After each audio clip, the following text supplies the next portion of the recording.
Well, with Daredevil finally making his first appearance in She-Hulk, fans are even more excited about his return to the MCU. Personally, I loved his first appearance, but fans are still reiterating the question about how this version of Daredevil connects to the previous Netflix shows. And it seems like Charlie Cox is giving us a pretty definitive answer here. Let's take a couple minutes to break down what Charlie Cox had to say to Entertainment Tonight and the canonical status of the original Daredevil series.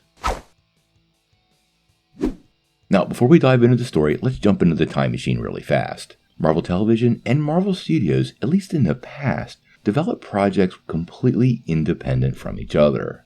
Now, typically, Marvel Studios would have the final say, determining what characters would be used. For example, MODOK was off limits to Agents of S.H.I.E.L.D., but all in all, most of this material was considered interconnected in that era. But it seems most of that may have changed. Right now, all things big and small screen go through Kevin Feige, and determining what's canon and what's not has now fallen on his shoulders. And quite honestly, it's created a lot of confusion for a lot of people. Now, some fans have pretty strong beliefs on what they think is canon and it's not. And I'm definitely not challenging how you feel your headcanon really is. But Marvel Studios has managed to develop a lot of confusion by reintroducing the Darkhold in WandaVision, but then using the same actors for Daredevil and Kingpin in other projects. Now, the current belief, at least for many fans, is that Marvel Television stories actually took place in a separate universe, which will basically free up Marvel Studios to pick and choose what stories they want to use and which ones they want to dispose of. Now, this is debated by fans very hotly, and I love that debate, but it seems like the man without fear himself, Charlie Cox, has a very definitive opinion on it, and I thought we could take a couple minutes to look at his quote.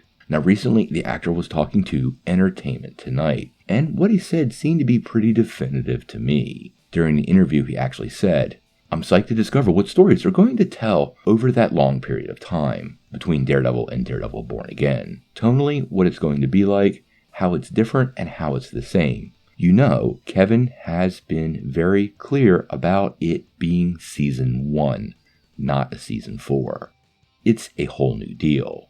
And in a way, what's great about that is that we are potentially getting to tell some of the stories over and over in the same way that they are doing in the comics, you know? Every now and then, they start back at the beginning of Murdoch's journey as a little boy, and they tell the whole origin story again. So maybe we'll get to do that. I don't know."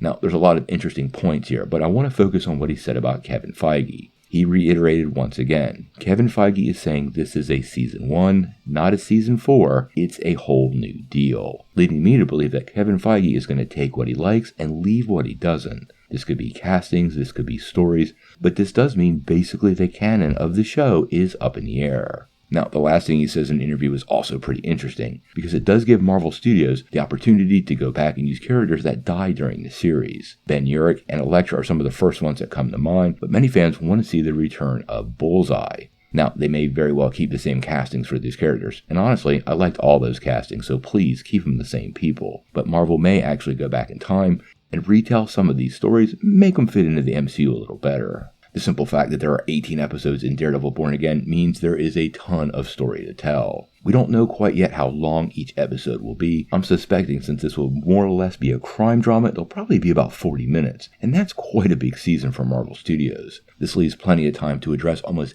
every detail we're talking about, and given how fastly She-Hulk Attorney at Law has moved through some of these details, I'm pretty sure Marvel Studios can figure that part of the equation out. Now, we're going to be waiting quite a while before Daredevil Born Again comes out. That doesn't drop until 2024. But I think between now and then, we're going to get a lot more clues, and hopefully by then we find out the exact status from Daredevil from Kevin Feige's lips himself. Hopefully that will resolve any debates going on with fans. Obviously, we're covering the rooftops in New York City pretty closely, and that means Spider-Man and Daredevil. So if you want to get all of your updates, make sure you hit that like and subscribe button, and you'll get all the news. But until we know more, what do you guys think? How do you feel about Daredevil Born Again being a season 1 and not a season 4? And do you believe Marvel Studios should keep the same actors and actresses even if they're rebooting some of the classic Daredevil series characters? Tell me what you think in the comments below. If you like this video, make sure you hit like, click subscribe, and if you don't ring that bell, you won't get any updates. Peace.